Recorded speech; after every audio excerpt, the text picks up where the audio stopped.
Social media star કીર્તિ પટેલની મુશ્કેલીઓમાં ફરી વધારો થયો હોય તેમ સુરતના પૂણા પોલીસ સ્ટેશનમાં કીર્તિ પટેલ અને સસ્પેન્ડ મહિલા કોન્સ્ટેબલ નયના બારિયા સામે વધુ એક ગુનો નોંધાયો છે। સુરતની પૂણા પોલીસ પાસેથી મળતી માહિતી મુજબ પોતાના વિવાદિત નિવેદનો અને સોશિયલ મીડિયા પોસ્ટને કારણે સતત ચર્ચામાં રહેતી કીર્તિ પટેલ ફરી કાયદાના સંકજામાં આવી છે।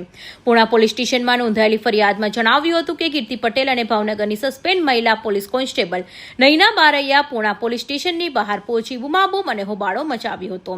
એટલું જ નહીં, પરિવારને બદનામ થાય તેવા વિડીયો બનાવી સોશિયલ મીડિયા પર પ્રસારિત કરવાનો પણ આક્ષેપ કર્યો હતો।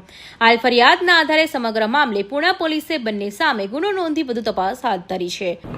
सूरत शहर के पूना पुलिस स्टेशन के विस्तार में एक जो फरियादी है राजू भम्मर, उन्होंने एक फरियाद दाखिल करवाया है। इसमें आरोपी जो है कीर्ति पटेल और नैना बारैया है।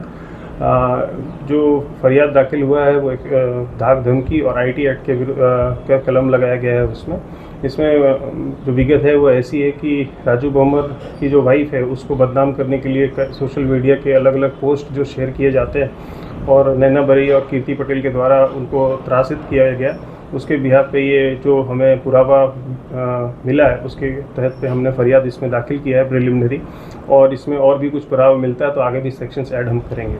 सर, इसमें अरेस्ट किया कीर्ति पटेल को? नहीं, ये जामीन पात्र लायक गुना है। इसमें हमने नोटिस देना है हमें और हम नोटिस सर्व करेंगे।